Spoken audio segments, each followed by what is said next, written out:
विपक्ष का काम है सरकार के सामने जनता के आम मुद्दों को खड़ा करना, इसीलिए सबसे पहला सवाल आपसे, उसके बाद यही सवाल मैं धनंजय जी से भी पूछूंगी। नमस्कार, थैंक यू सो मच।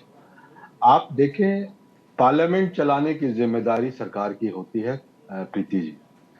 और इस देश में जब आप बात बोल रही हैं बुनियादी सवाल उठाने का, तो विपक्ष तो बुनियादी सवाल ही तो उठाएगी ना। तो विपक्ष बुनियादी सवाल क्या उठाएगी? जब इस देश में इसके पहले अभी जब हमारा बजट पेश हुआ था, उसके पहले आर्थिक सर्वेक्षण हुए।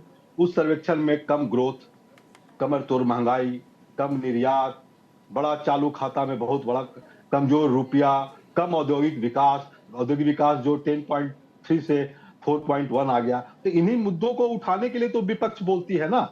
जब ये बात बोलती है तो चलाने की जिम्मेदारी तो सरकार की है। अब आप सरकार बोलती है कि जो जो 30 करोड़ जो वफादार पॉलिसी धारक थे आपके एलआईसी के, उसके पैसे को आप जो है एलआईसी के पैसे को आप अदानी को दे दिए। तो आप तो अब अगर वो पूछती है कि अडानी पर आरोप है कि सेल कंपनी से पैसे की जो हेराफेरी का, तो अडानी रक्षा पोर्ट एयरपोर्ट पर काम कर रहे हैं, तो सिक्योरिटी का मामला है, तो सरकार नहीं पूछेगी, सरकार विपक्ष नहीं पूछेगी इनसे। इन पर जो है अडानी समूह के खिलाफ धोखाधड़ी, धन शोधन के आरोप बहुत दिनों से सार्वजनिक है। तो आखिर विपक्ष का काम क्या है? आखिर जो एलआईसी में जो लोग जो अपना एक शाम का खाना काट कर एलआईसी में पैसा लगाते हैं, उसको आप अपने मित्र को दे देते हैं, अदानी जी को। आप बोलती है कि सवाल ना पूछो। क्यों नहीं सवाल पूछेगा? विपक्ष का रोल क्या है?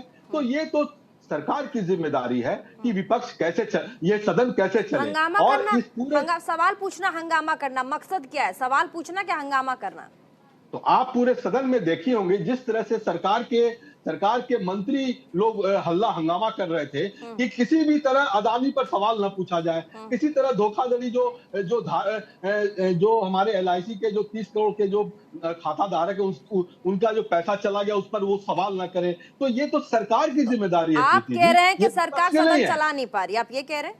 जी बिल्कुल बिल्कुल। ठीक है, धनंजय गिरि जी हमारे साथ है।